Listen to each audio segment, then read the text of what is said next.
Jesse, I think you can start.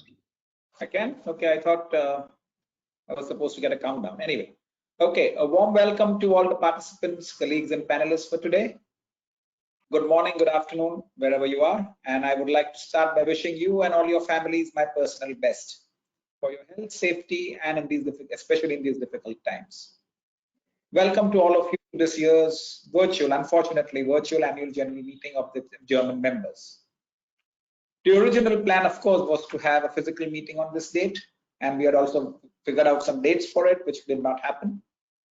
Whilst in Germany, this might have been possible or will be possible very soon, in India, we still have a long way to go and have severe restrictions due to the COVID situation. In addition, most of you will be aware that entering Germany or Europe from India at this time is very difficult, if at all possible. But also in India, the situation has been improving rapidly. Now everybody hopes that the vaccination campaign will pick up speed so that a potential third wave will be much smaller than what we just went through. So as the famous saying goes, the show must go on. And here we are on this virtual platform. And I would like to thank the efforts of all of them who have put in all the efforts to put this together as a virtual event. We are all here together as German and Indian members, and we will do our best when we are together. So this is a very good step in the right direction for synergy between all of us for one goal we all want to achieve, the Indo-German cooperation and promotion.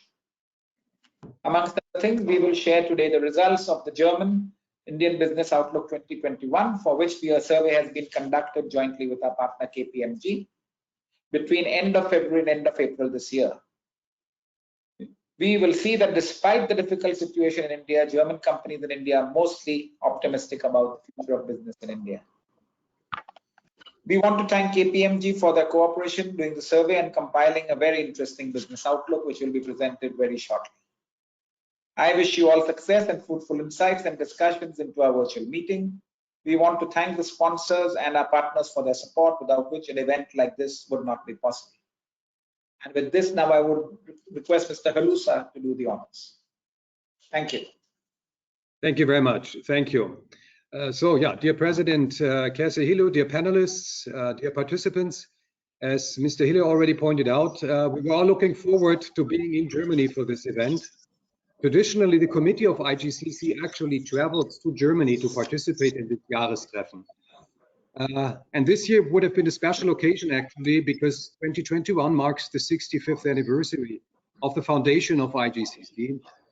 It would also have been a special occasion because we could have said a bit farewell to Mr. Steinrücke, who retired after 18 years as the Director General of IGCC. I know, or I assume he's among the guests today. So Mr. Steinrücke, I cannot give you the stage, but at least I can thank you once again for 18 successful years at the helmet of IGCC and 18 years of important contributions to Indo-German relationships. Indo-German relationships in turbulent times, that's also the title of our today. And yes, turbulent times it have been. India went through quite a roller coaster ride over the past 15 months. One of the hardest and longest lockdowns last year, we went to almost normality at the beginning of this year in the first quarter, just to be thrown back by a very heavy second wave of the pandemic in April and in May, from which we are now slowly recovering. During that time, the economy slumped by 24% during the second quarter of 2020. And for the whole year, it decreased, the growth, the economy decreased by 7.5 to 8% for the year. And then again, we started strong in the first quarter, and the forecast for the next fiscal year, which started in April 2021, was as high as 13–14%. And I remember we had a discussion in Bangalore in February where we said that maybe that's not even the limit, it could be even more. And then again, the second wave came, and now the forecasts are pretty much around 10% of growth in 2021. And also these 10% can only be reached if a third wave can be avoided. And that will be mostly determined by the speed of the vaccination campaign, which started very strong in January, but somehow then lost steam. And currently we are at a level of about 3 million vaccinations per day. And this must increase significantly. Some say that we have to go as high and we have to reach 10 million vaccinations per per day to win the race with the third wave. So let's be all hopeful that this will happen so that we can avoid this third wave coming. And also in the, or not also, but in the political arena, India has also gained a stronger role. The economic and military dominance of China in the Indo-Pacific region has led many countries and also companies to reevaluate their engagement in Asia, in the region. A number of countries and the EU, they have defined new Indo-Pacific guidelines or Indo-Pacific strategies in which India plays a more significant, a more important role than before as an alternative to, or at least an important addition to China to better leverage and balance the activities in the region. And I'm sure that many companies are doing just the same. India has been a guest of the G7 summit just the past weekend in the Cornwall, and it has also been a guest in the EU leaders meeting in Porto early May. During that meeting, it was agreed to restart the negotiation on a trade agreement and on an investment agreement.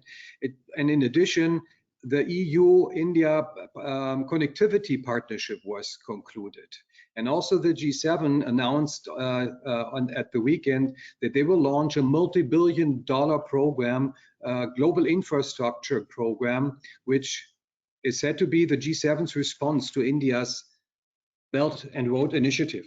Now, what does that all mean for Indo-German business? What does it mean for the companies? What does it mean for our members? How do they expect to develop their business in the future, now in the immediate aftermath of the pandemic, but also for the next 5 years? We wanted to find that out. In order to do so, we conducted the German-Indian Business Outlook together with our partners of KPMG that, as Kazuhiro already mentioned.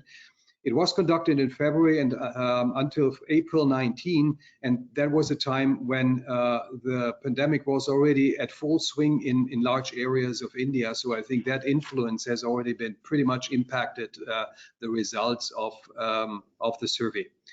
The survey itself will now be presented to you by Andreas Glunz. Mr. Glunz is the Managing Director for International Business, KPMG. He's been with KPMG since 1991 and is a German CPA and tax advisor. He's advising international groups in all phases of their life cycle and supports German groups with their international activities. He publishes regularly and is a prominent speaker at international events related to Germany, often in cooperation with the German bilateral chambers and other international organizations. So, Mr. Glunz, thank you very much again for being here today, and of course for your cooperation conducting the outlook and compiling the data. So for now, the stage is yours. Thank you. Yeah, thank you very much, Mr. Loser, and also warm welcome from my side here from Düsseldorf, from the sunny and actually quite warm Düsseldorf this time. Unfortunately, it is a pity that we cannot meet in person this time, so but that we have to do it virtually. We are very grateful for having the chance to work together with the German-Indian Chamber on this survey, and I guess it will be interesting for you to see the interesting insights that we have gathered. At KPMG in Germany, we are regularly undertaking international surveys to support our multinational clients together with the German chambers in the respective countries. This year, we already published surveys for US, for China, and for UK. We will also publish a further one next month regarding Japan. So this survey, which I'm presenting today to you about the Indian business, is part of a series. So if we have a look at the agenda, then I would like to, so next page is the agenda, please. Then we see the topics that I would like to cover, and maybe I'm jumping directly into the first one, the economic indicators on the next page. So that is sort of meant to set the scene for the questions we've asked to the respondents. So first of all, I think we all are aware that 2020 was a difficult year. It was a deep dive of the GDP. So it was -5% in Germany and -6%, -8% even in India. and we see a recovery coming up in 2021. So the latest forecast for India is a 10% plus. So it's a kind of a recovery that we can see, and then a consistently high growth rate that is being expected for India. If we have a look at the bilateral trade between Germany and India, then you can see that actually there's not too much development over the last couple of years. So 2020 surely is impacted by the pandemic. So the decreases that we see in 2020 are resulting from the pandemic. But you can also see that exports to India already the year before in 2019 decreased slightly. So all in all, I think that shows that there is still a lot of potential in the Indian market for German companies, especially if you compare it with China on the next slide. So India and China have a lot in common, actually. So the population is nearly on the same size, 1.4 billion people. But the average age is much younger. So Indian people are 10 years younger on average than Chinese people. And that will mean that over time, the growth rate of the population in India will develop further, whereas it will decrease in China. So from that perspective, I think it's interesting to see that India offers a larger market in the future than China does. And in addition, also the middle class is rising in India. And what you can also see is that the average annual income is just 1/7 of China. So it's still a lot of development to be done in India. And what is also noteworthy from my perspective is that the trading volume that German companies so far are doing with India is just less than 10% of what they're doing with China, despite the general factors that I just stated.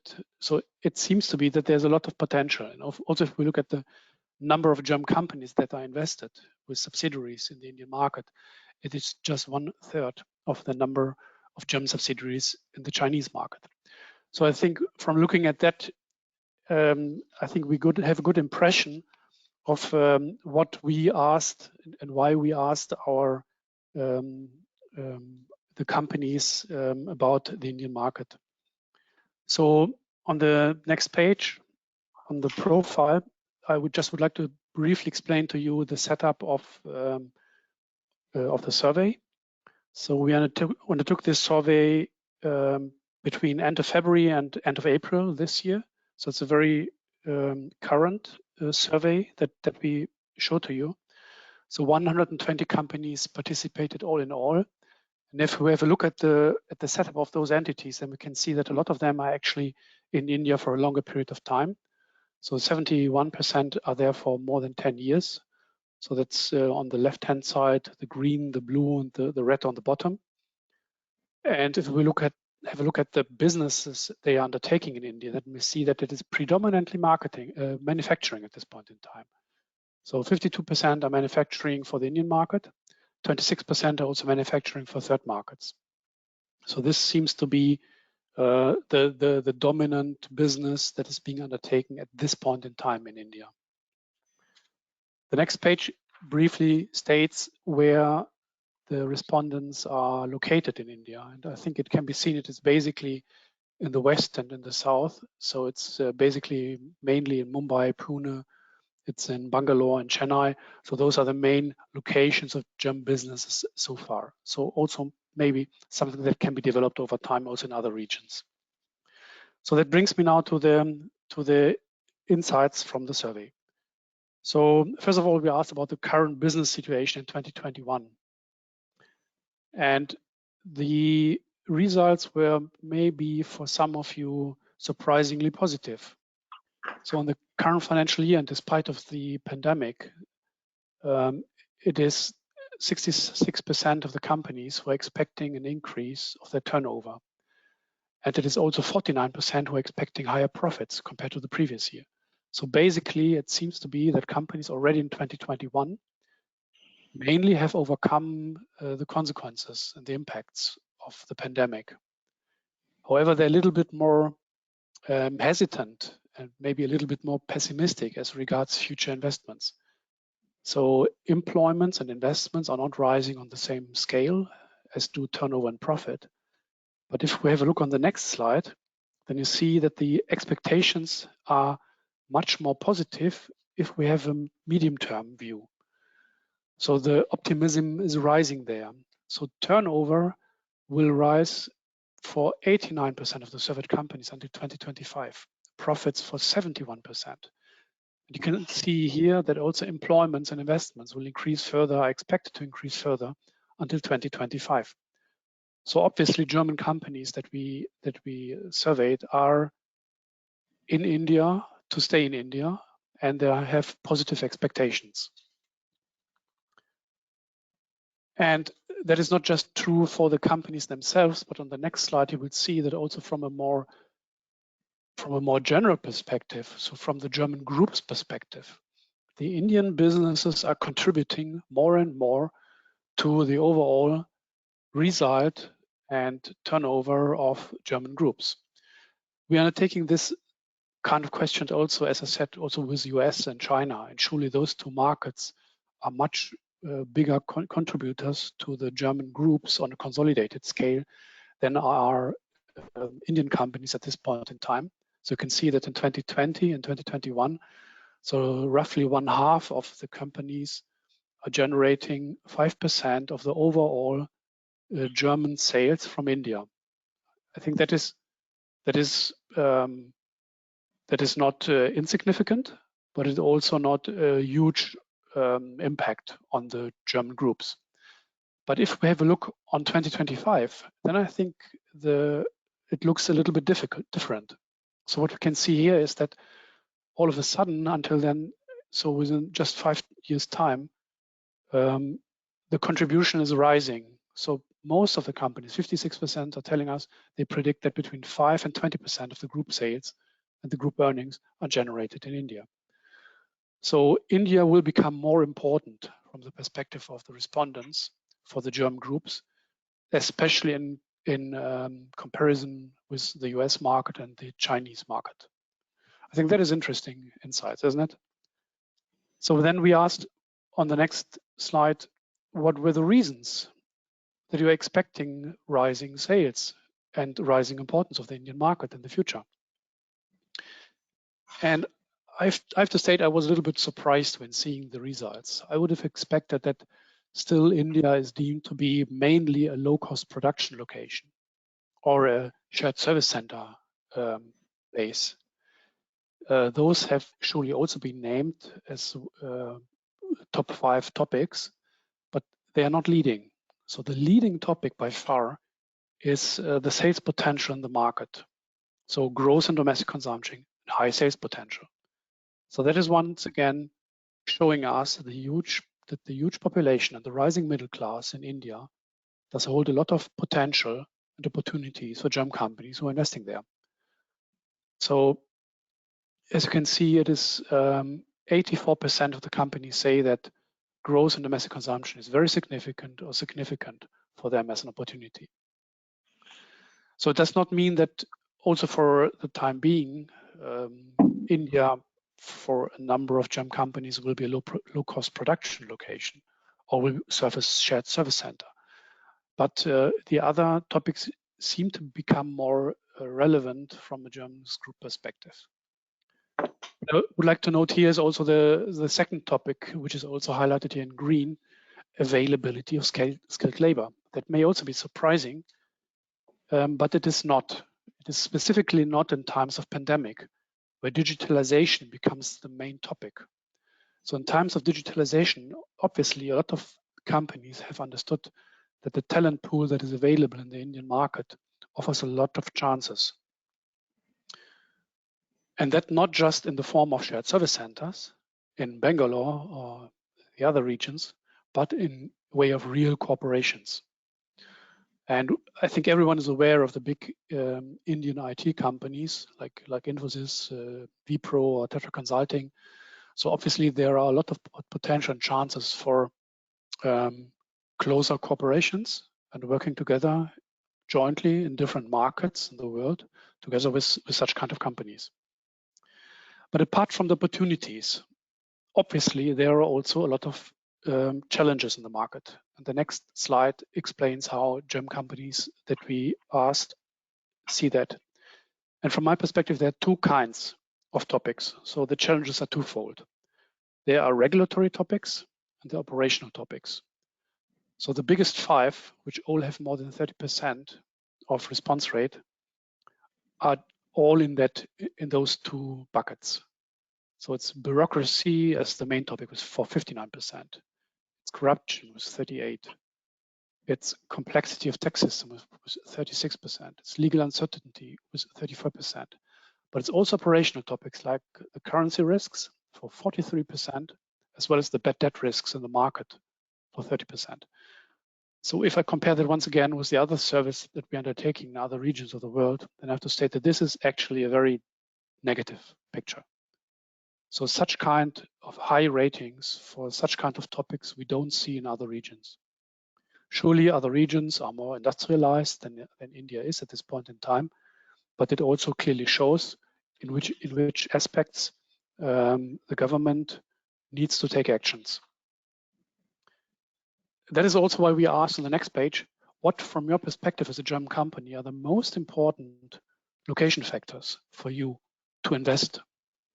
And actually this picture is not much different from the service that we're undertaking in other regions of the world. So the number one topic, actually the number 1 to 3 topic is stability, stability, stability. Economic stability, social stability, democratic stability, political stability, security. Those are the main aspects for German companies to invest. So if this is fulfilled, then German companies feel confident to invest for a longer period of time and stay in a country.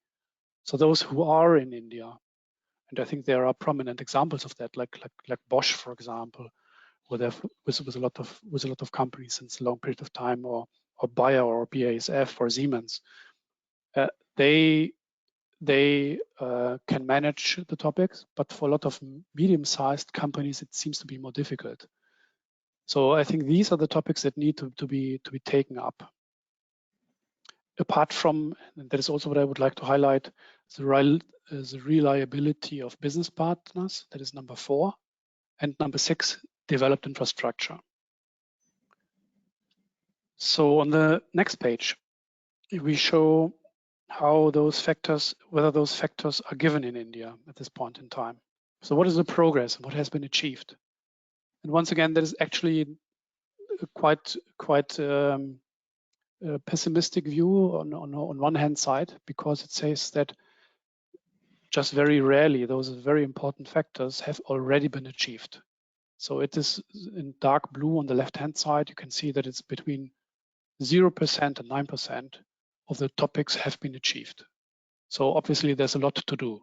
On the other hand, and I think that is the optimistic and positive note here, is that in light blue and in pink, you can see good progress, a little progress, that it is being perceived by German companies that a lot of actions are being taken, that initiatives are being taken, and that because of this, the reliability is increasing and progress is being made. So all in all, I would say it shows that the developments are in the right direction. And that is why India is seen more and more as an important location. On the next page, and I do just have this and one more, and then I'm done. On this page, we did have a look on the outlook and what trends and initiatives we are aware of on a global scale and to what extent they are impacting India. And I think what is really interesting here is that all the trends that we are aware of, such as, for example, demographic changes or globalization or digitalization, as well as the initiatives that are being taken by the Indian government, specifically on infrastructure, are all really paying out. So they all play in favor of German investors in the Indian market.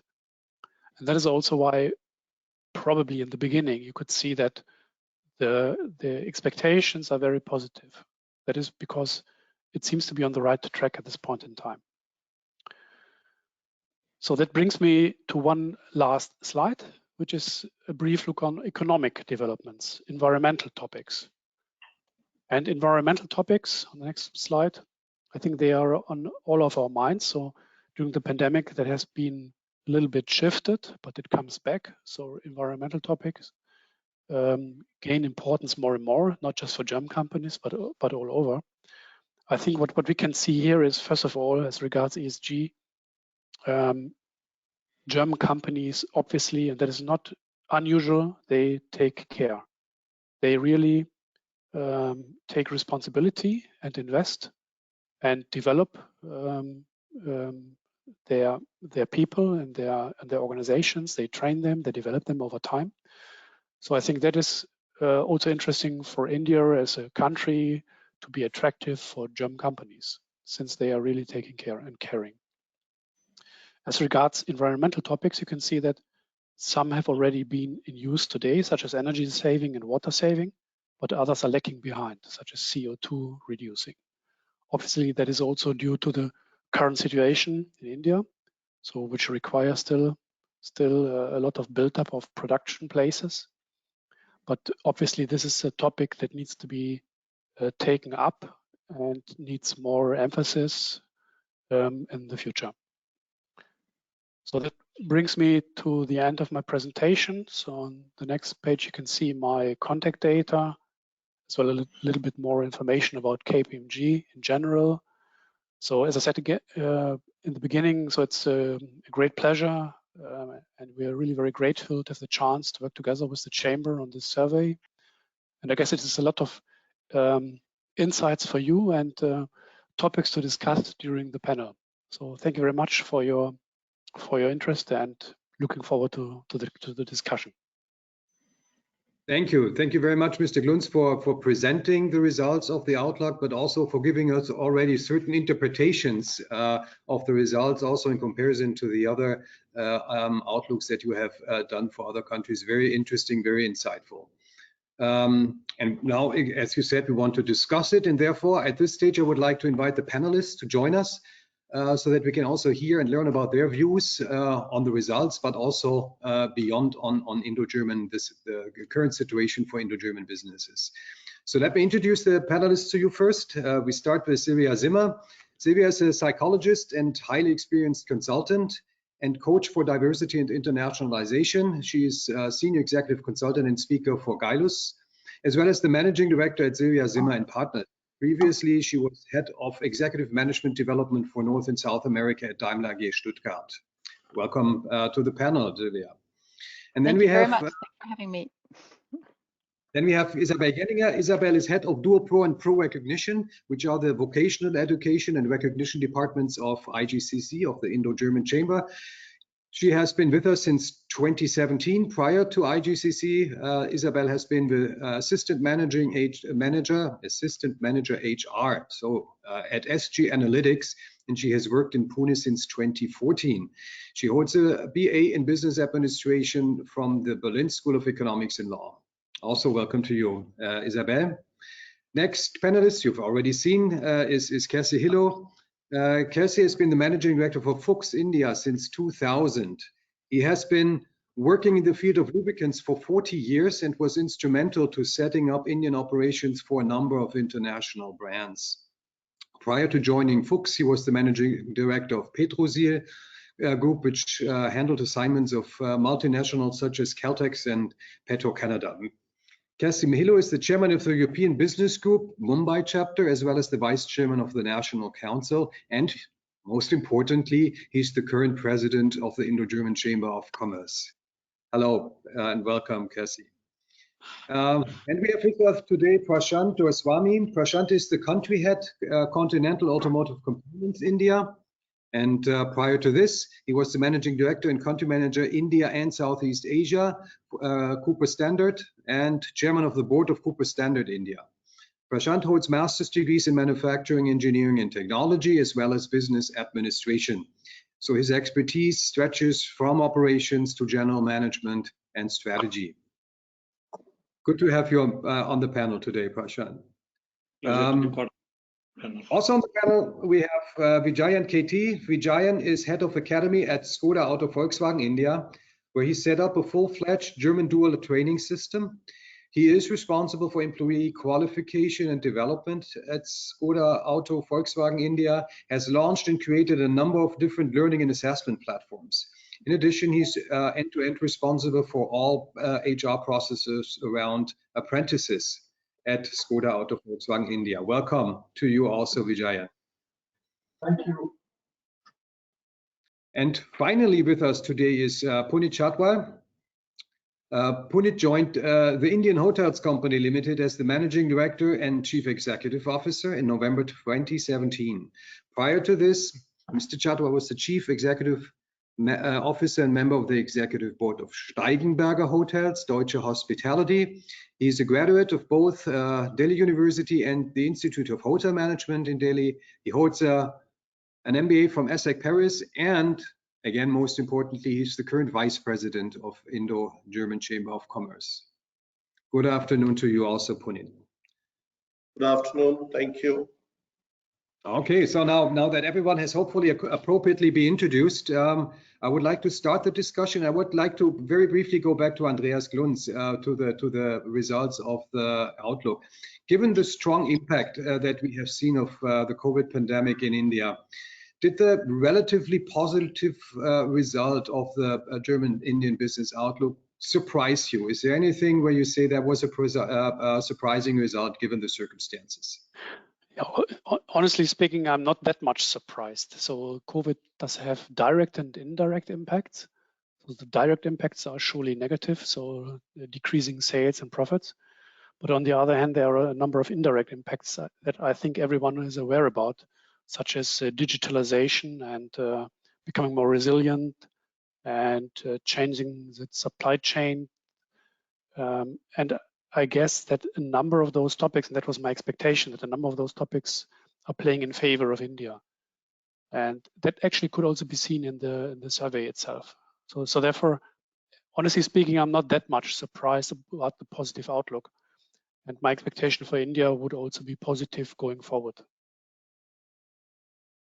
Okay, thank you, Andreas. Then Kersi, you're responsible for a quite sizable business operation in India, and I'm sure you were also, to a certain extent, impacted by the pandemic. How did you and how did Fuchs manage to survive the second wave? And what is for your forecast? Also, considering the forecast that there could be a third wave of the pandemic, or do you expect now a fast restart like the one we had end of last year, beginning of this year, after the restrictions will be lifted? Well, I think how did we handle the second wave? I think we had to take each day as it came. We had, of course, a master plan to put into operation, which we did. But basically, we had to take we were focused on staff safety first of all, and we took each day as it came, and we were able to succeed. Most of our customers were operating. A lot of them had uncertainty, and in uncertain times, we have to do a hands-on day-to-day management. That's how we survived.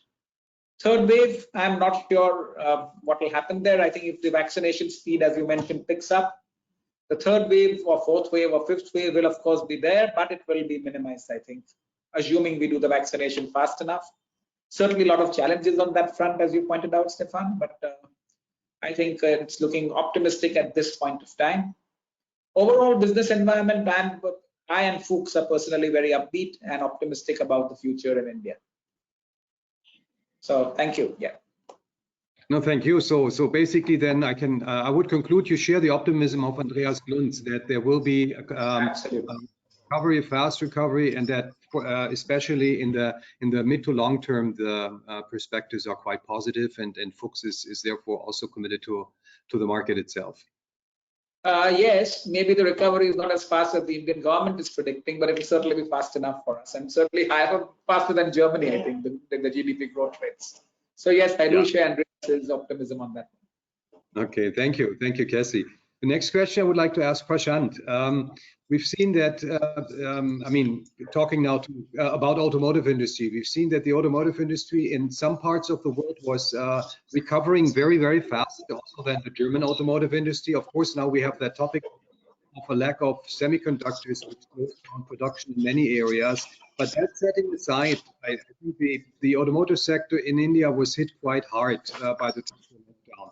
What is the situation right now from your point of view, and do you already see some signs of recovery for the industry, specifically automotive industry here? Certainly, I think 2021 has been a mix in terms of sales and sentiment, I would say. The later part of 2020 and the early part of 2021 did see an uptake in sales as people began to invest in personal mobility due to the fears of this COVID infection. There were also some favorable policies from the Indian government, such as scrappage policy, one such which was announced in last Feb. The subsequent second wave has somewhat derailed the recovery path, I would say. Many OEMs had to temporarily halt their operations due to this rise in pandemic in the month of May. And also, unfortunately, all our dealerships were closed, and I can imagine the retail sales were down by 65% in the month of May. I think we strongly believe the demand is expected to be on the lower side for a little longer due to the rising fuel costs as well, lower consumer confidence, and disposable income. Having said this, however, the situation may improve. We strongly see in the later part of 2021 the industry bouncing back to normal levels, what we saw from Jan to April. And also a recent report from Fitch released in early June states that a resilient buyer sentiment and a less severe economic impact from the second wave will support a quick turnaround in the automotive industry, I would say. I think the pace of vaccination is also increasing. That's going to help us a lot across the country, which will create a positive sentiment in terms of both job security as well as enhancing the consumer confidence. Further economic policies could certainly bolster. I think recently, as early as last week, I think Indian government announced a modification of FAME 2, which is the faster adoption of mobility program, increasing the subsidies for electric vehicles to nearly 50%. It also increased demand incentives for electric vehicles. So all this certainly, I think, will help. And the industry as a whole, we see a strong second half of 2021. Thank you, Prashant. Another optimist. That's good to see and good to hear. Thank you very much.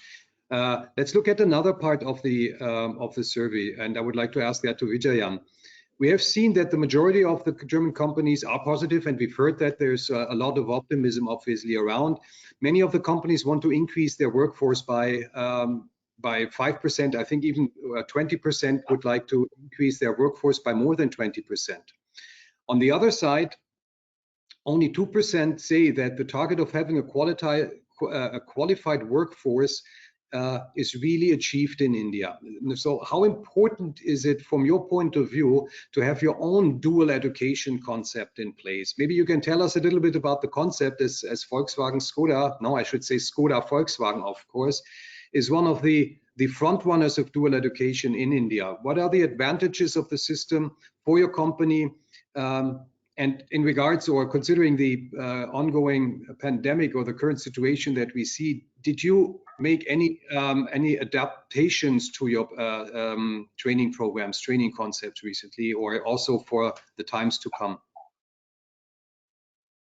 No, thank you. Hello, sir. You have asked me 3 questions basically. Yeah. The first one about the German dual training system. The second, I would say, how did we adopt, the training during this ongoing pandemic situation. Then you also talk about how we, take care of the workforce, the competent workforce. So let me take the first question first. We have implemented this German education system in the year 2021, and the result has been encouraging. All these graduates have been performing exceedingly well. So thanks to the unique structure of German dual education system, which facilitate overall development of young talent, including their professional, their social, and human competencies. And these competencies turn them a young professional.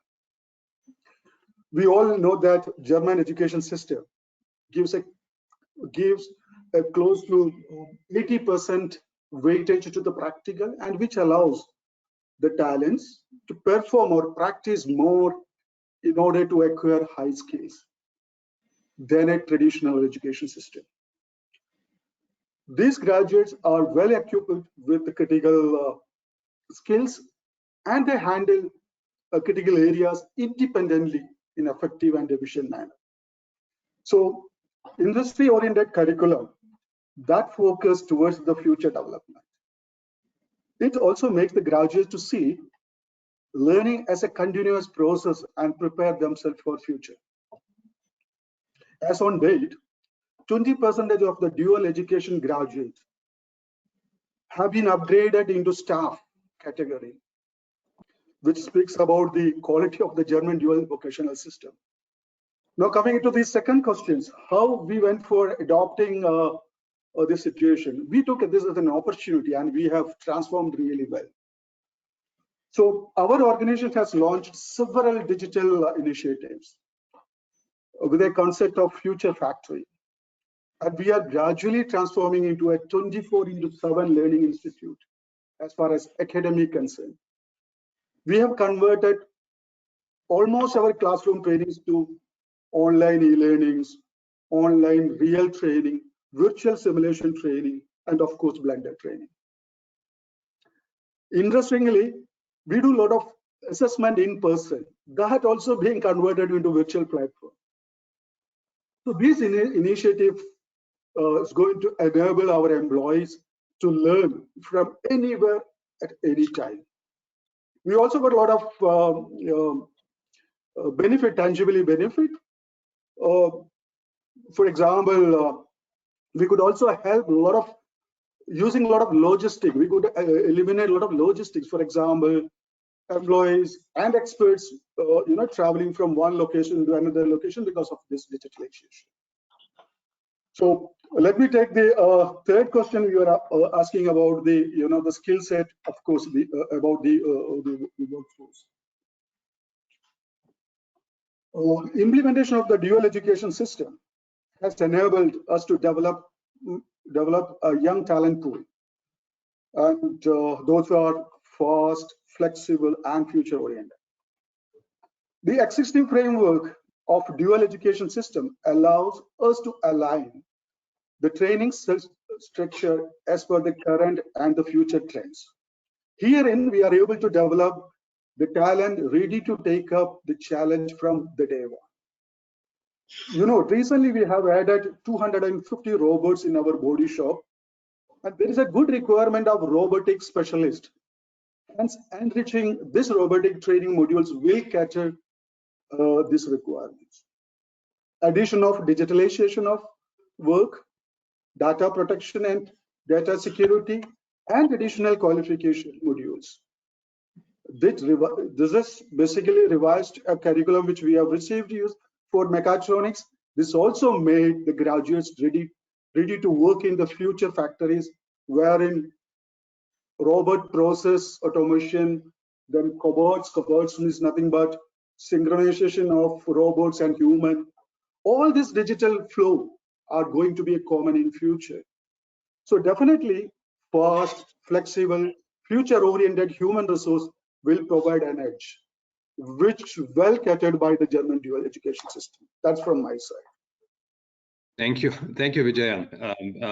Also for the praise of a dual education system in Germany. That's always good to know, because I mean this is something that I think we've been trying to establish on a broader space in not only in India, in many countries, and unfortunately we always get very good responses, and I think the companies that are included, they are very happy about it and satisfied, but somehow it's very difficult to get the public support and the governmental support to really move forward and go forward in the implementation. But that's a different topic.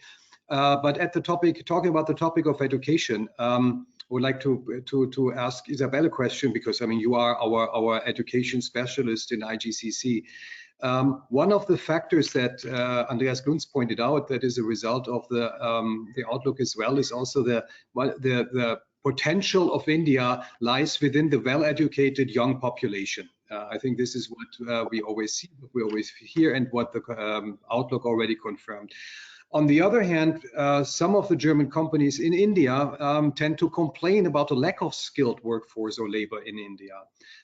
Where do you see this, the reason behind those complaints, and what could be done to address this shortcoming? Thanks, Stefan.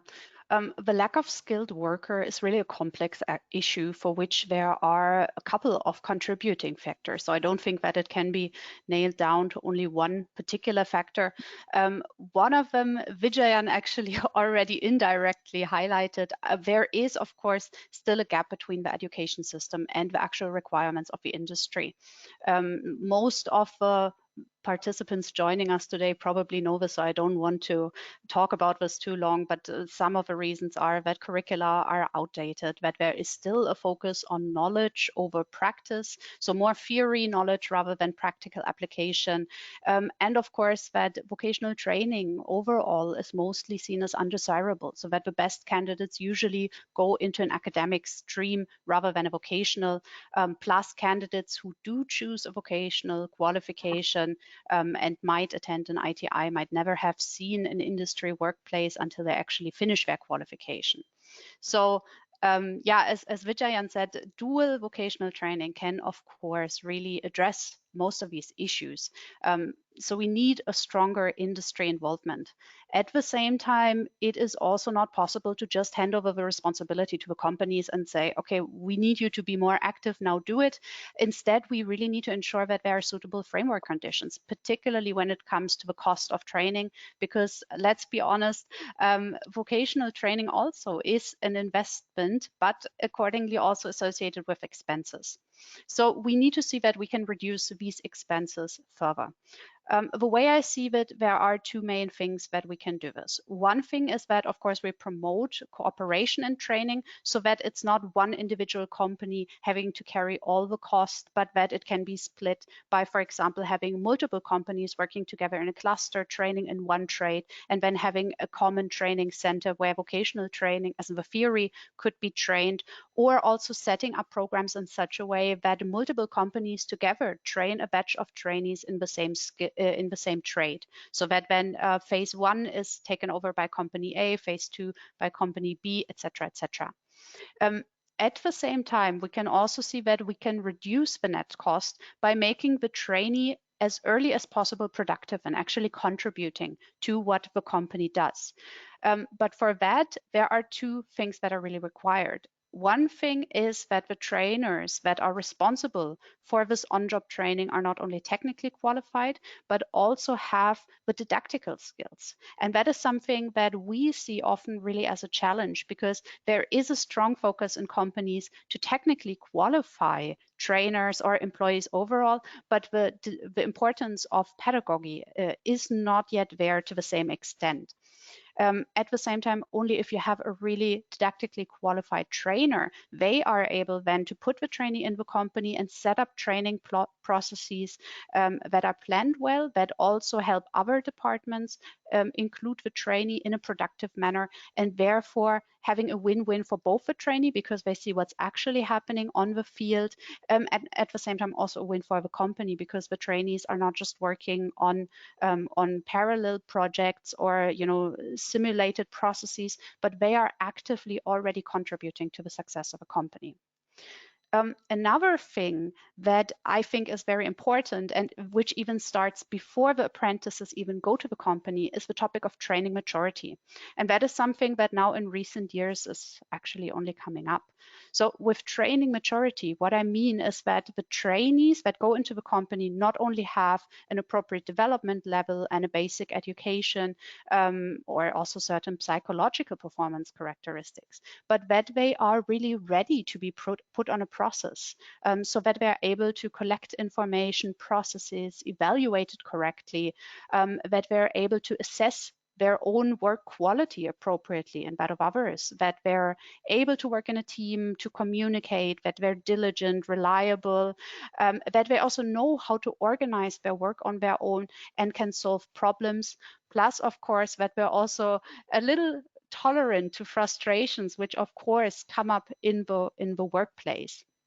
So overall, really already enabling students before they even go into apprenticeships to have these basic characteristics which are needed to succeed in the workplace.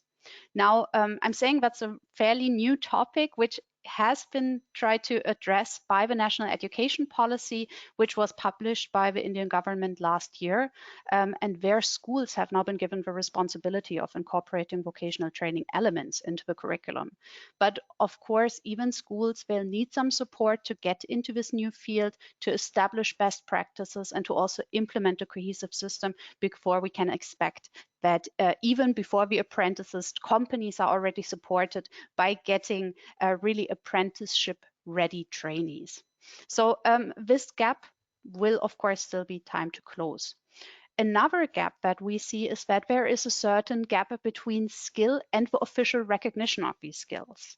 Now in India, we have a very strong informal training system, which will probably also not go away today or tomorrow. So we need to see how we can recognize these skills that have been trained by seeing what happens in the family business, how they can be recognized in a formal certification. Now the NSDC and the sector skill councils have already made significant progress there, but at the same time it's also a balancing act, because whenever we talk about recognition of informal skills, it shouldn't be that we first of all encourage a continuation of the informal system, and also even worse, maybe even encourage to not go into a formal skilling program. So that is another issue.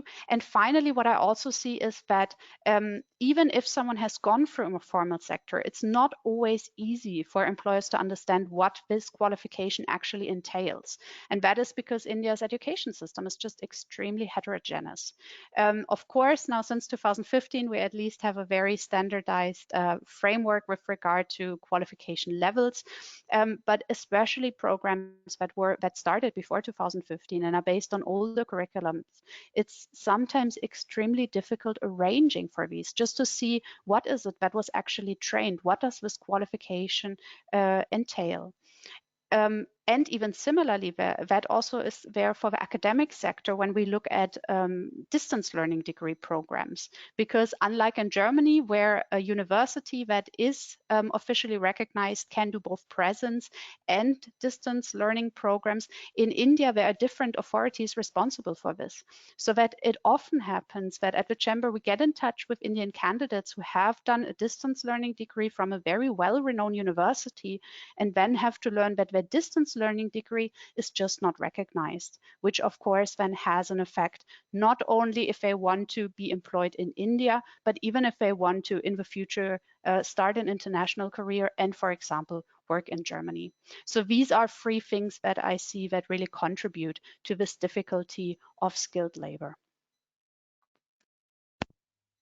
Thank you, Isabel. That was thanks for the comprehensive overview. I think it shows the complexity of the topic, and therefore also the different initiatives that have to be taken to tackle it. Because at the end of the day, it's not going to happen overnight. It's going to be a process that takes a lot of time to make sure that all the stakeholders basically contribute to the solution of the program. But I would like to ask the next questions to Silvia Zimmer, because we were talking about the pool of talents that India is so famous for, and maybe looking at it from a slightly different perspective. So not looking at it from an Indian perspective, but from a German perspective. More and more German companies are looking at also recruiting employees from India. And from your point of view, what would be the most important thing to consider in the process of recruiting? What would be, from your point of view, success factors for finding the right people, but then also keeping by integrating them into the organization in Germany? Thanks for your question, Stefan. Yes, we heard from Andreas Glunz that globalization is going on, is advancing fast, and international interdependencies, as we learned through the pandemic, they are growing as well. Complexity, especially in manufacturing industries, is continuing and growing as well. So this is where diversity from a perspective from HR plays a huge role, plays a key role, even as a competitive advantage for companies. So when diversity plays a key role, part of diversity is having the right people on board, having internationals, not only locals on board. And when you do recruiting, and I did that when I worked for Bosch in the US, you have to figure out what is crucial, what makes a recruiting process effective and sustainable. And I would like to look at once again what Isabel just said. If you recruit people and you are aware of the fact that this is a key factor, you know your way around in Germany, right? So when you recruit in another country, when you want to attract people, let's take India as an example here, you have to know the intercultural do's and don'ts. You have to know how is recruiting done in India. What are key factors to have on your radar? What kind of universities should you look for? What kind of headhunters should you look for? And Isabel just mentioned, you said the system, the training system is quite informal, and the educational system is quite heterogeneous. So how do I find out, as somebody who is responsible for HR in Germany for a mid-sized company? So what is needed is, from my point of view, is I would call them probably intercultural translators. That could be either persons or also organizations, like we have the Chamber, we have Isabel's organization that's called Pro Recognition, who takes care of like the recognition of education, of degrees, of universities. People and organizations who give me a hint where to look at the people, what kind of universities should I look at, how are interviews conducted, what are also legal implications of when you sign contracts in Germany. It's different from India. What are the implications when you go through the essentials of a contract?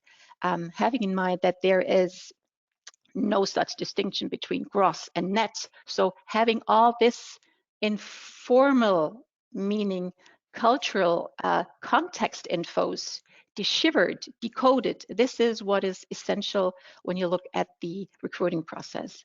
Secondly, I would also like to point out that it's not only the recruiting factor that is important, it's also when you recruit people from another country, what is extremely crucial is to look at the whole process of onboarding somebody which is non-native.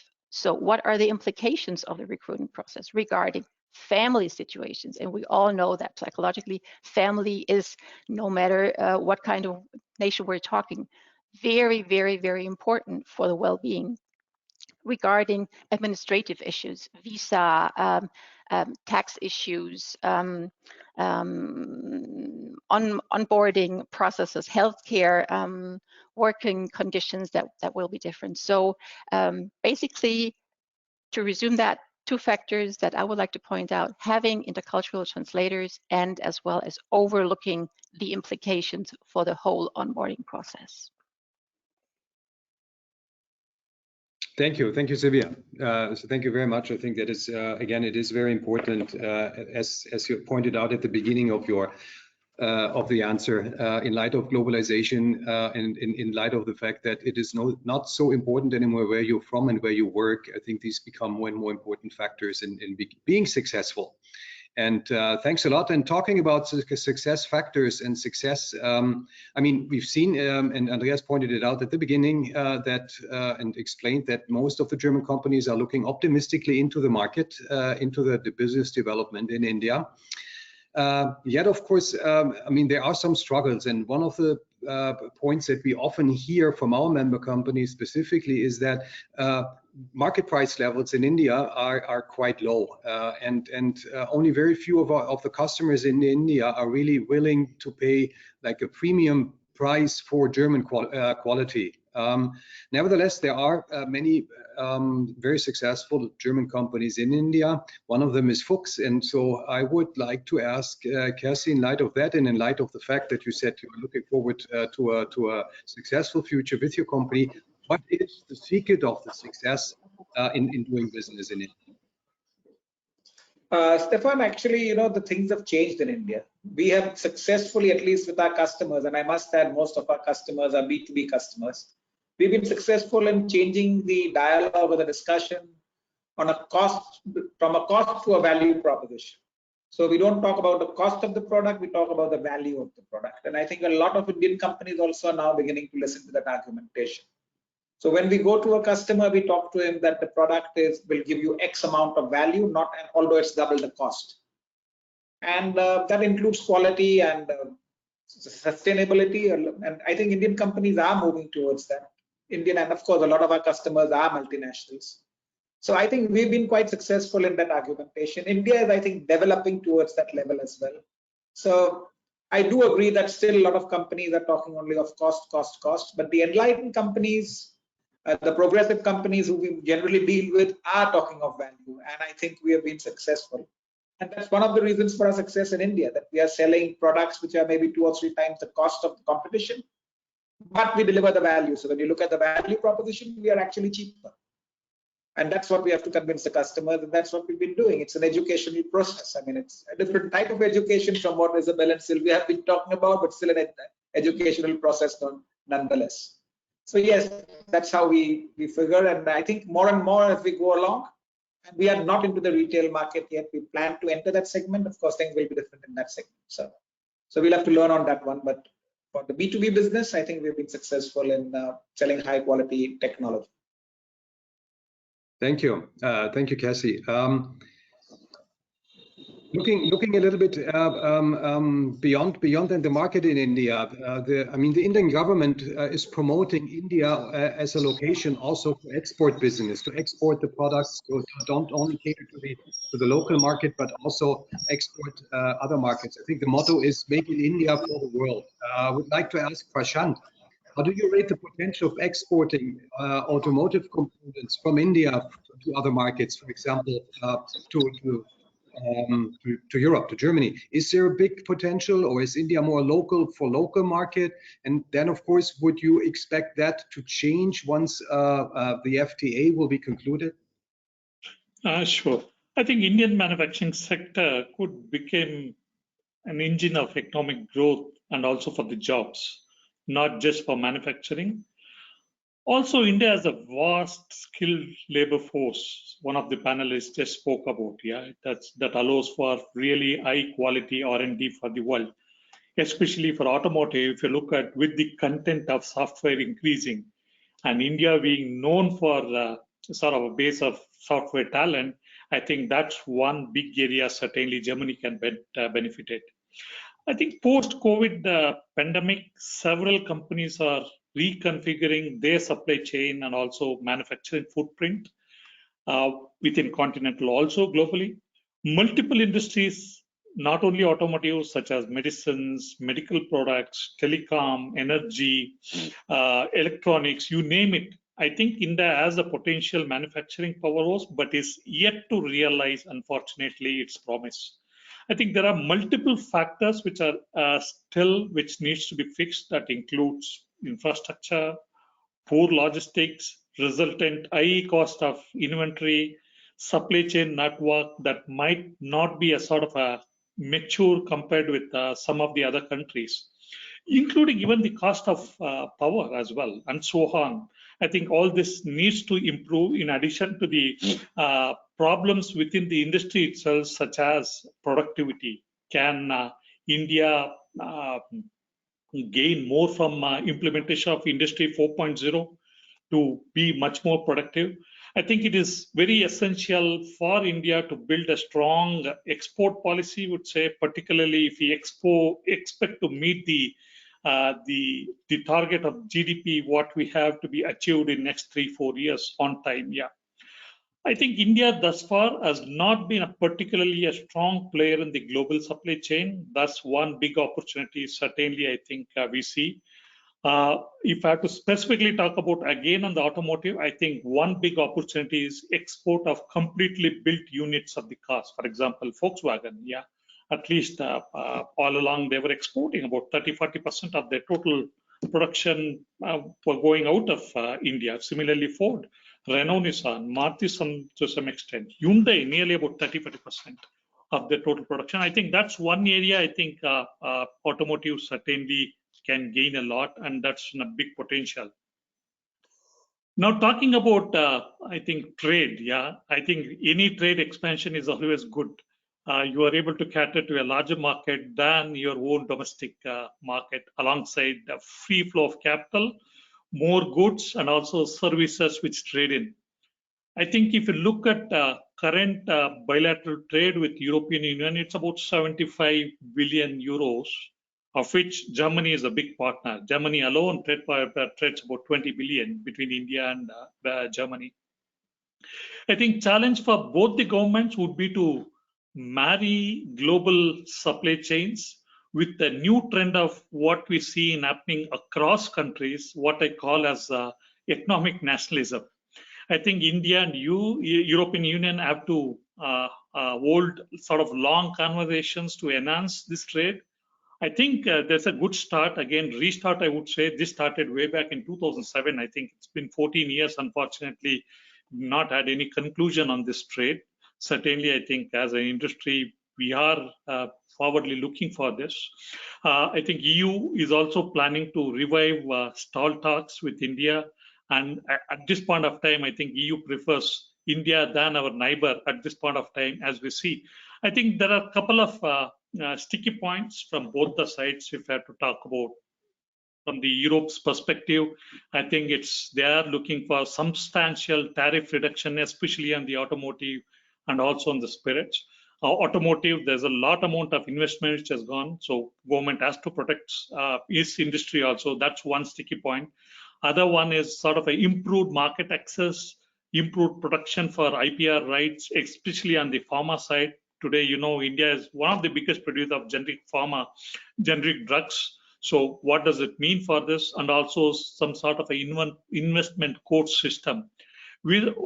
On the India side, I think one is India is pushing for accepting India as a data secure country, and also sort of requesting for looking for facilitated visa procedures for professionals. So like this, there are both pros and cons from each of the countries. I think that needs to be sorted out. But otherwise, certainly as an industry, we are eagerly looking forward with this pact. Thank you. Thank you, Prashant. In that context, I would have one question to Andreas Glunz. If I remember correctly, now I don't have the keyboard in front of me, unfortunately. The result showed that the companies are not expecting too much or they do not see the importance of a free trade agreement so significant. Is that comparable to other countries, or is that something where, I don't know, where India stays out for whatever reason? I think we didn't ask whether they feel it is very important. We asked whether they see recent progress on the trade agreements, and surely there is no big development regarding the EU trade agreement as well as RCEP. So in general, trade agreements are very important for German companies because it is allowing free trade with limited cost and reduced duties and a clear legal framework in which they are acting. So therefore, basically, I think that would truly be beneficial. Yeah, I mean, you're right. The decision to restart the negotiation discussion was after the close of the survey, so I think that could not have been factored in. I just thought I remember something, but probably I was wrong. Anyway, would like to come back to the skilling and training issue a little bit again, combine it with the automotive sector, because of course one of the topics that we will see, and Prashant, I think you mentioned it before, that there is now also the FAME 2 program initiated and launched, which calls for more electric vehicles in India. I mean, setting aside the missing infrastructure at this point in time, but I think we all agree that EVs will be the predominant future cars for the years to come then. But I would like to ask Vijayan in this regards, do you see from your experience and from your view, do you think that the availability, the know-how required for that change is available, or is there something that you would focus on specifically to you know, I don't know, setting up specific training programs to also support the transformation to electric mobility? Yeah, well, so as you said, the electrical vehicle, this will be the very, you know, basically it's a future potential, you know, sector or business sector. As far as automobile concerned, definitely every organization will be, you know, looking for, or I would say, to implement in India, every automotive company. So as far as Volkswagen Group, Skoda Volkswagen Group concerned, you all know that we have already rolled out a few electrical vehicles, Europe, especially in Germany and even Czech. So definitely there will be a know-how will happen. There will be a flow from Europe or Volkswagen from to the India as it is very much needed. If you look at the vehicle manufacturing, it is concerned with the employee qualification. The employee qualification is the one of the key factor if you look at the successful transition. Let it be a product, or let it be a technology, or let it be a social. So employee qualification make big roles. So addressing to your question, at our organization, we have already started developing our employees for electrical vehicle qualification in a phased manner. The first phase, we have developed high voltage experts were trained at Volkswagen Singapore, and now they are trained more than 250 employees here in India, and we have a plan to cover 100% employees by year 2022. Thanks to Volkswagen, Wolfsburg, then Skoda MBA Academy, from we are getting continuous support in know-how transfer, and we have a plan to go EV training setup here as well to our employees on high voltage electrical safety and electrical vehicle technology. As far as electrical vehicle concerned, you know, handling the material, especially the battery and electrical battery and all, which are concerned with high safety security. So this will be one of the you know, key training, or I would say material handling will be the first the competency supposed to be, you know, have with our logistic people, maybe our assembly, etc., etc. So we are ready with, we are making our employees ready for this work. So as on today, that we can comment this much only, because this is upcoming on a future project, and we are eagerly looking at, and we are just making our readiness to you know, take up the future manufacturing at India. However, as I said, employee qualification will be the first thing we're supposed to equip with. So that's we have started. So that's okay, thank you. Thank you very much, Vijay. And Sylvia, also the working world is undergoing a transformation. You already mentioned it before. The teams that are working together are becoming more global. They are more diverse. They sit in various locations. And I think the pandemic and the travel restrictions that came with the pandemic also greatly accelerated the development towards digital collaborations rather than face-to-face communication in meetings. I mean, the first question is, do you expect this to stay? And the second would be more towards leadership and training. What are the special challenges that are associated with working and leading, working in or leading global teams that are scattered to different locations, various locations? Okay, let me answer your second question first.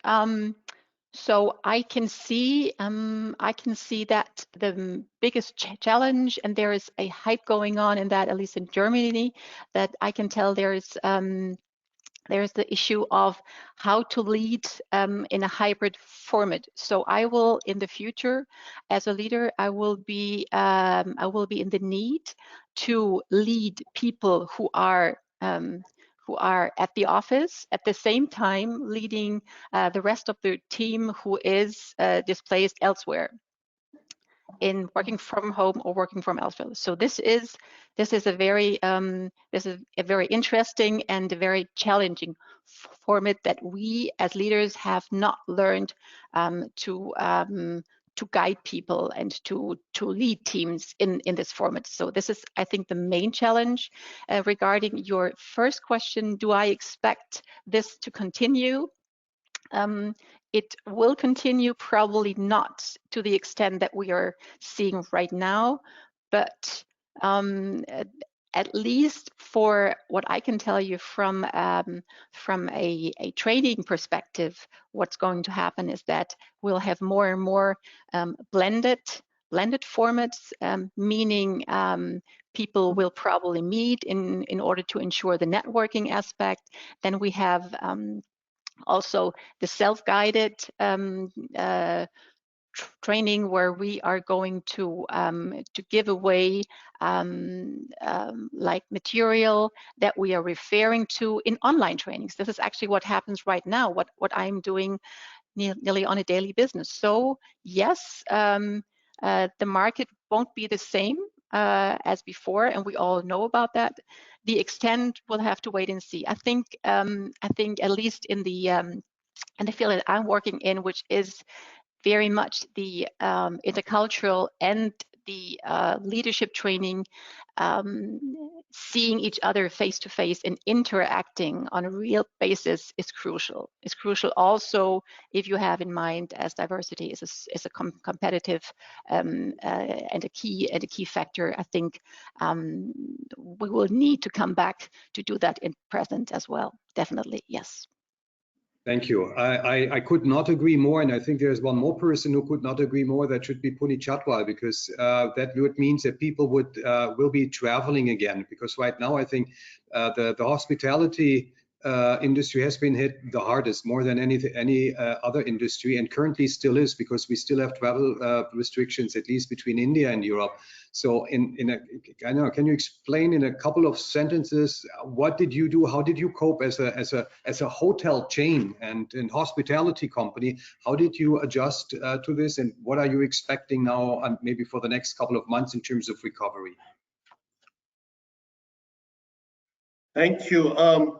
Very difficult to say. I think it depends on the organization. It depends on where you're coming from, the culture, the ethos. You know, we belong to the Tata Group, and the founder's philosophy of Jamshedji Tata was that the community is not just another stakeholder, rather the purpose of the existence of any business. And this is very much closely related to similar timing, similar age groups as Bosch, and I have done a speech on that at the German Hotel Congress a year and a half ago. So I think we put community at the core, and we were very busy hosting the the medical fraternity, or we call the frontline workers, supplying meals to the migrant people, supplying meals to the hospital staff.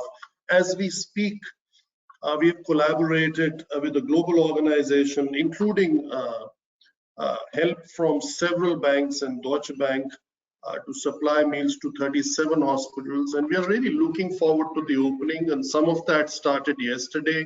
More is expected at the beginning of next week. And I remain optimistic about the resilience of this industry. It's been, it's been hurt, but it's not been knocked down forever. And I think, as we saw between 15th of November till end of February, the domestic leisure was booming. And fortunately, in such situations, having a very large population base, a very young population base, is a source of strength. And yes, I expect in a couple of months travel to pick up. It's not just me. There has been statements yesterday, day before, from the heads of IATA, etc. And I think the skilling part that has been discussed is very fascinating, given a lot of ideas which we need to discuss in our chamber at a different forum on how we can leverage that, not only to add diversity, not only to leverage, as Ms. Jenninger said, about the heterogeneous nature. It's not just our educational system is heterogeneous, the whole country is heterogeneous. It's a very big paradox. Whatever you say, the opposite is true. And I think it's a good opportunity and a good lesson, as difficult as it has been. The timing, as difficult as it has been for tourism, hospitality, aviation. But I think it's also an opportunity to position and reposition and look forward and leave the bad behind us. And I hope that the worst is behind us. And as Kersi Hilu mentioned some time ago, I hope we are saved from this third wave. The third wave could be a challenge, and I think then we can take advantage of all the useful insights provided. Thank you, Puneet. You mentioned, thanks for your explanation and response. I would just like to pick one point up that you just said. I mean, you said that we should discuss the topic of skilling and education in a different committee or council in the chamber, but still I would like to give Isabel a very short chance to explain in a couple of sentences, because I think we're running towards the end of time, as to how do you support companies, German companies, in their educational training programs in India? If you could just give us a very short overview so that everyone is aware of what we're actually doing here and can get back to us in case of interest. Thanks, Stefan. I'll take the hint and try to keep myself as short as possible. Basically, what we are doing as the IGCC to support vocational training is that under our training brand Dual Pro, we advise and support the implementation of dual training programs, and also setting up a platform all around this for companies to exchange and have mutual learning from each other. So that starts from the beginning of advising companies of how can you actually go about this, how could also a curriculum look, then qualifying trainers. I think I emphasized on this before, particularly in the didactical field through our training concept Ausbildung der Ausbilder International, which is basically the training of trainers based on the German Trainer Aptitude Ordinance. We also do quality assurance for trainings that have been set up and coordinate in the end dual exams and certifying successful trainings.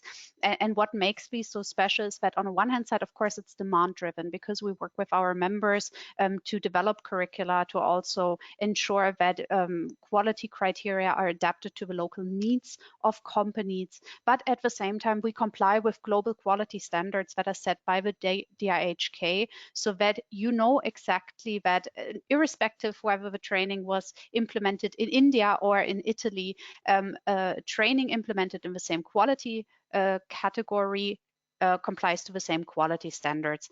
And at the end, the skills that have been imparted are assessed through an independent examiner board so that you also have a high reliability of whatever stands on the certificate and transparency so that you know what is what's exactly done. Plus, on top of this, I've mentioned earlier the field of professional orientation. That is something where we have now tied up with the Goethe Institute to work with schools in order to establish first concepts for professional orientation and preparation, so that we can see what works best and then roll that out later on a bigger scale. Now, Stefan, would you only want me to very quickly speak about this training aspect, or should I also say a few words about what we also do for companies in Germany? I think that would be permissible, yes. Okay, I'll also keep myself short over here, since of course getting skilled talent is not something that is only needed on the Indian side, but even in Germany we have a big gap when it comes to skilled talent. So here we support our members through 2 funded projects by the German government. One is Pro Recognition and the other one is called Hand in Hand for International Talents.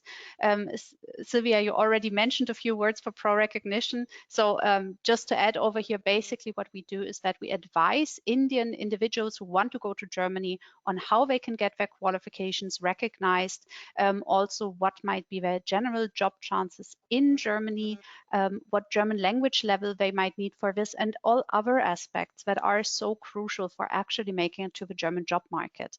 And against this backdrop, we of course also want to support our German members and therefore seeing how we can expand these offerings to our German members by, for example, on let's say you already have a candidate and you want to check if this degree can be recognized, then we can support over here.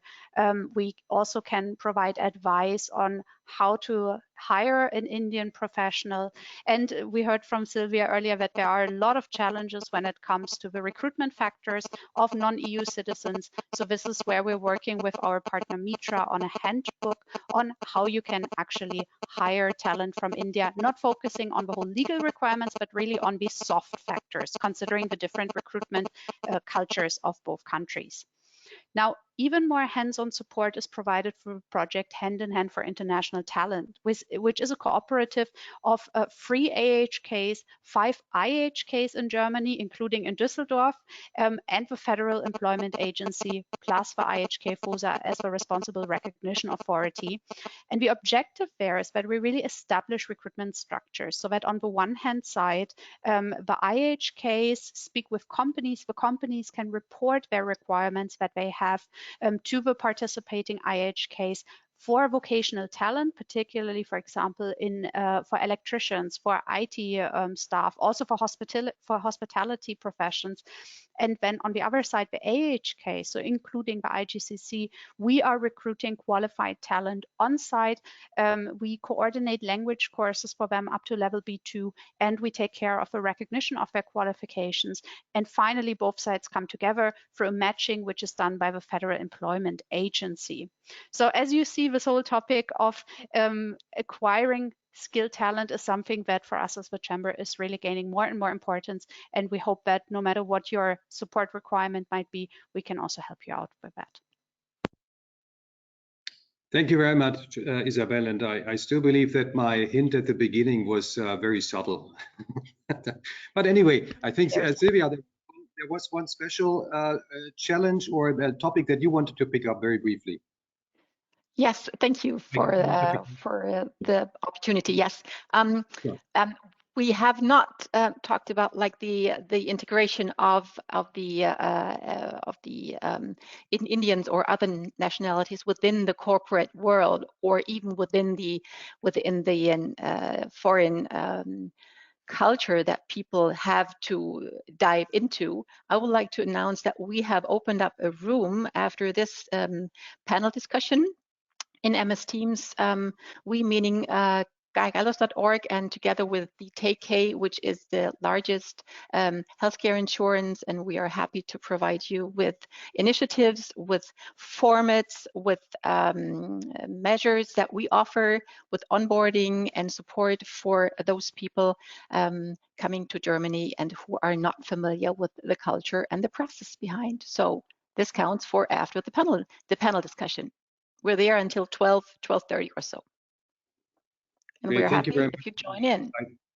Thank you, and I think that's very important because it can only be successful in the long run if we are successful in really integrating people coming to Germany and working in German companies. Definitely. Thanks for Thank that. you, Stefan. And with that, I think we come to an end, but I would like to have one last question to Punit, because Punit, I think Sylvia said before, or mentioned the term intercultural translator, and I think you're the perfect example for an intercultural translator, having worked in top positions in the hospitality industry in India and in Germany. Question from would be, how attractive is actually the German hospitality industry for Indians? Because it's they are one, this is one of the focus areas we're looking at for the hand-in-hand program. So I'd be interested to just get your very brief evaluation how attractive Germany actually is as a destination for Indians working in this industry. And with that, I would actually like to hand over to you finally, because you're also going to close the meeting today. But I would like to take the opportunity anyway to thank you all for participating, and the rest, Punit, I would like to hand over to you. Thank you, Stefan. I think the opportunities that we have is immense, and in a post-COVID world, I think it'll be driven more by having the vaccination than what nationality you come from. And I like the whole subject about integration and about all the atmosphere and the language and the skills. But I think very important is what Sylvia had mentioned in terms of onboarding of people. I think if we can explain that process before the journey commences, then India is a great source of getting skilled labor, because the education system here is great. I mean, there is a lot of overlap, there is a lot of commonalities in terms of what you call the general education or allgemein Wissen in the Indian system as well as in the German system. So people have a lot of knowledge. Where Indians tend to miss out is exactly this dual system of the apprenticeship, is about the training, the practical skills. So when I started way back almost 40 years in a hotel school, I could explain every bottle of wine, but in real life, I had never opened any. I could explain the entire Riesling route and translate even a pretty modest quality wine like a Liebfrau Milch translated into English as milk of a blessed mother. So that was fine, presenting a cork of a bottle of champagne. And this is like early 80s. Not many people had seen bottles of wine and champagne, which has become very common, right? Even in the hotel schools, we used to have those empty bottles. But as life would have it, you go there, you learn the practical part of it, and it comes to you even faster because your language skills, a typical Indian can speak 3 to 4 languages. So why can't he speak German or French or Spanish or whatever else is needed? So I think it is possible. It's a very good source. It's also very important for the German people to have an exchange and come here, not only in India, but also, I would say, Asia, to learn the emotional intelligence. I always say a rounded executive, and I'm sorry, Sylvia, if I speak out of turn because you're the specialist on this, but a rounded specialist is the one who is very good in the American way of marketing, European way of management, and Asian way of emotional intelligence. So if you combine the three, the cocktail is very unique. And definitely from my experience, it has worked on me. But I can go on, and then I don't think people will be happy because I'm the last one, so I can decide when the session closes. But we have to maintain the German discipline now. So I would like to thank all the panelists for insightful discussion. It is, as we heard, it takes a lot to be successful under difficult conditions that we are witnessing now, especially a lot of people tend in such times to save on training and skilling, which is more important in the mid and long term. And I was more happy to hear in the beginning from Mr. Glunz about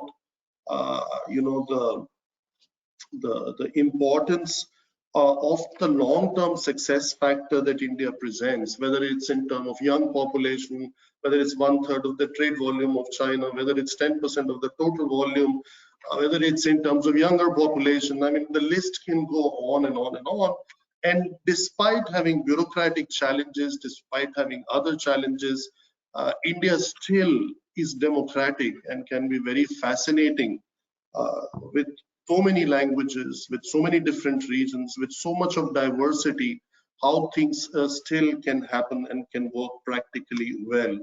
So I think although we could not have a physical meeting, it's better to have met this way, not to have met and had this session at all. I think all of us are very keen to looking forward to next year. And just before this event, Mr. Stefan Aluza and I had a chat about a possible date for a physical meeting. At least this is our wish for the next year. So we said, let's not announce the date, because under German system, it's very good to have it in the diary. But in the Indian system, it's a bit superstitious. If you've chosen the date already, sometimes it doesn't happen. So we compromised on the week. So we said we will have the week of the 9th of May. And as we get closer to Christmas, which was the desire of the IGCC colleagues, and that we fix the date in the week of 9th of May. And we really look forward to meeting in person next time. So you can block the entire week, please. And we'll be so happy to meet people in person next time. Thank you very much from my side, Stefan, and the rest of the panel. Thank you so much. Thank you. Thank you. Thank you.